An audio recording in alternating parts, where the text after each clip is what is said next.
On the summer's day, he signed Eberechi Eze. Mikel Arteta purred. He has the capacity to create these magic moments. He's got the flair. He doesn't care. Maybe Arteta believed he was ready to embrace a bit of the X factor, and maybe even we believed him too. Fast forward a few weeks to Bilbao, and Arteta, like a neat traffic cop, yelling and pointing at Eze to stay on the left wing lane and then to the bench against Manchester City. The citizens had lost 4 of their previous 7 running, whom Arsenal thrashed 5-1 in their previous meeting. It's a match you expect Arteta to go front foot in, yet no Eze. Instead, in the 2 positions he might have played were Mikel Merino and Leonardo Trossard, system players. Addicts always think they can change until what grips them takes hold again, and Arteta's habit is control.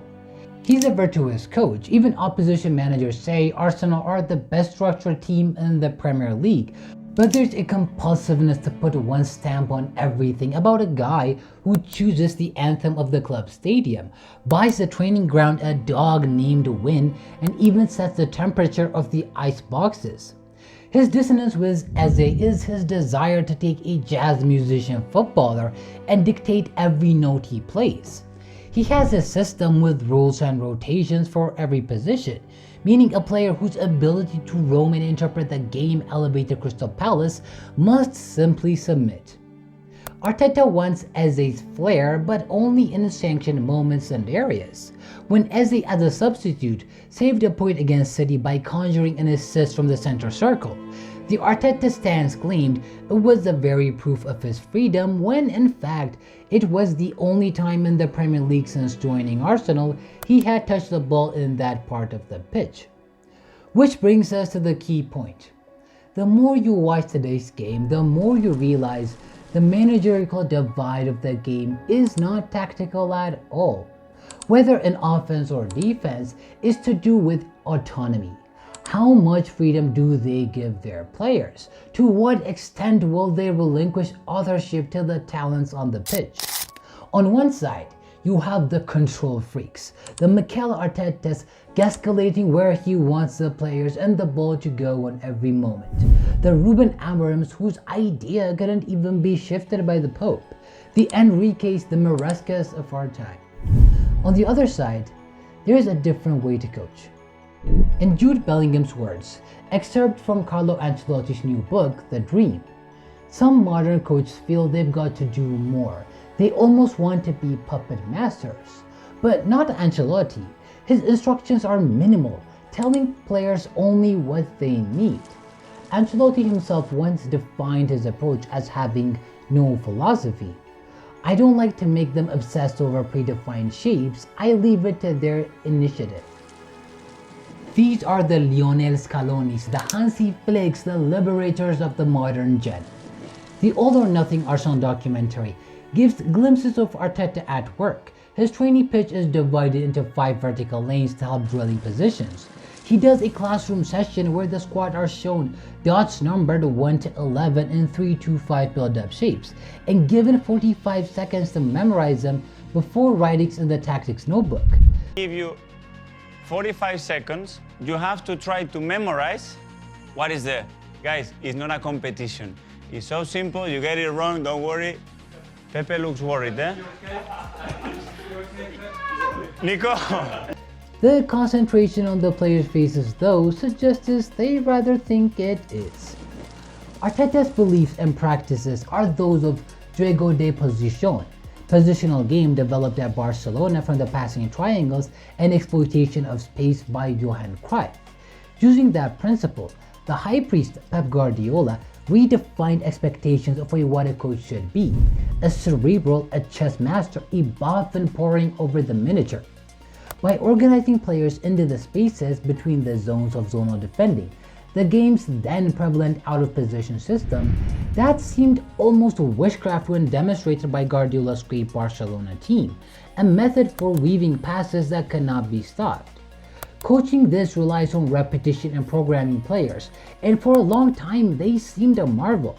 Those tales of Guardiola grabbing players by the shoulders and marginally re-angling their bodies to teach them the correct pose for receiving the ball, or delivering animated lectures on the exact part of the foot to use for particular passes.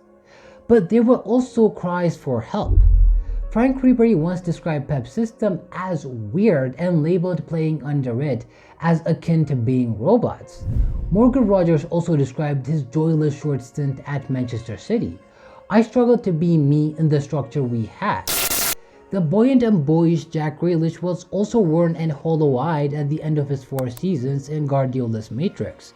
He was repeatedly asked to stay wide against his nature, limit dribbles, and simply hold possession to act as a rest station so other players caught their breath. Yet Grealish looked his old self within 2 games at Everton. His new manager David Moyes only expects him to follow rules when defending, but invites him to use his own intuition to penetrate the opposition. He needs a bit of a license to come off the pitch. When he receives the ball in different areas, we're comfortable. It's nothing to do with me, let me tell you, it's all to do with Jack.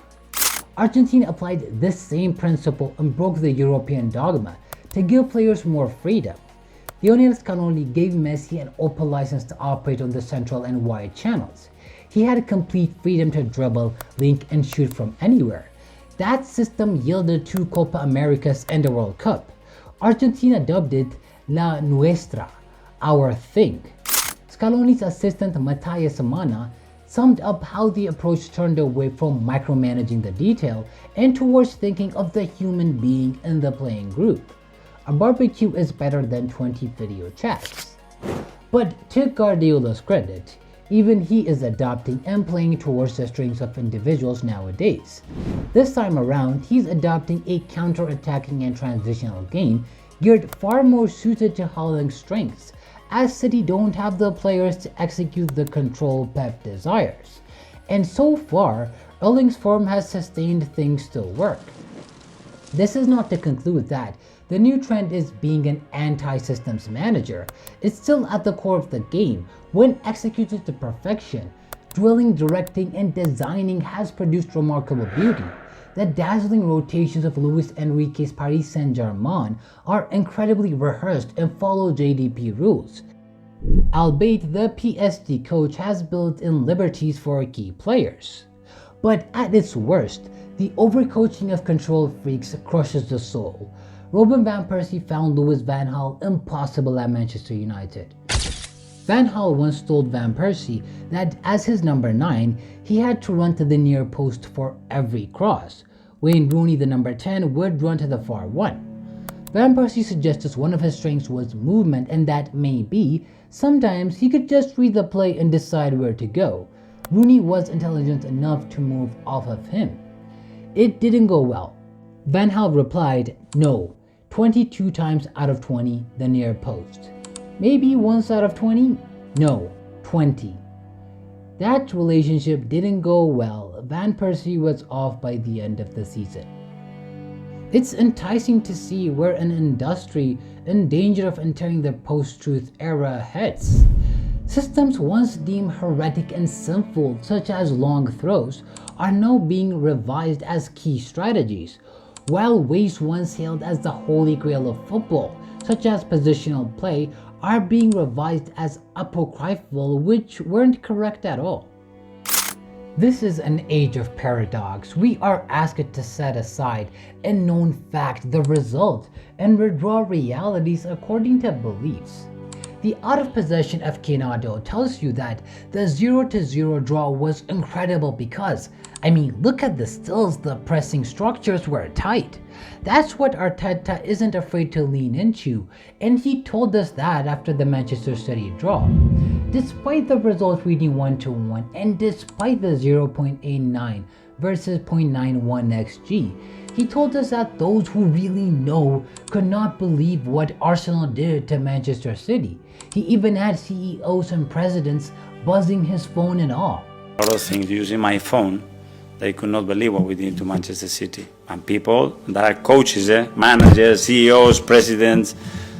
This obsession with stats, structures, and patterns might be killing the beautiful game, and it doesn't help looking back and reflecting into the past at all, when you realize not long ago, matches were decided by the inherent skill of players and not the rigid systems played upon them. What mattered was not memorizing the patterns on a tactical board, but embodying a character that wouldn't fail you no matter what. Jonathan Northcroft recalls stumbling across an episode of Gary Neville's Soccer Box with Paul Scholes. They were watching Scholes' hat-trick in United's 6-2 win away to Newcastle United in 2003. There was John O'Shea nutmegging Norbert Solano, Scholes flicking one around the corner to Ole Gunnar Solskjaer, Solskjaer flicking it back and Scholes volleying home instinctively. Then there was Sir Alex Ferguson, not up on his feet pointing the plays, but sitting back and chewing his gum. Schmeichel told Mr. Northcroft about the last 3 minutes of the 1999 Champions League final. United went into a state he called risk mode. It wasn't trained but engendered by Fergie game on game, year on year, throwing everything he could at turning around losing situations. Players learned to go all in and go where they needed to be in the final stages of games. He left it to them. That corner for United's equalizer was won by Neville in a left-wing position. For context, Gary Neville was a right back. This wasn't tactics or structure, but a culture of winning and belief. Then there was Arsenal's Invincibles, Thierry Henry spinning off Dennis Bergkamp, Freddie Ljungberg and Robert Pires instinctively floating inside. Paul Merson spoke of how Arsene Wenger trained not by walking players through patterns against mannequins, but endless 8v8 1 or 2 touch games where you had to play forward to promote instinctive attacking movements and passes. Well, those days are certainly long gone. The modern game is simply too intense to be free-willing. These structures are necessary for any team to be competitive at this level. However, there is still a way for freedom to be incorporated. Coaches can still license talents in certain ways and trust players. Zidane's Real Madrid were the perfect proof of this. They achieved a three-peat, but he never overwhelmed his players with tactical shenanigans. His key change was psychological to make the players believe that they were talented and clever enough to dictate games no matter the opposition, and it was an era of dominance unlike no other. Looking at the touch maps, there is still a striking difference between the artistic attacking splurge of Eze at Palace and the neat L stinkled high on the left flank of his Arsenal career by October. The map looks eerily similar to Grealish's at City. Martin Odegaard's injury gave Eze a brief lifetime in the central channel, but still, the liberation he craves is still being cut short by tactical change and early substitutions to control games. It would be such a shame if another footballer who embodied joy being rendered hollow-eyed by a well-intentioned but incorrigibly dogmatic coach. Which leaves you to ask the question, is our game more about the man or the machine?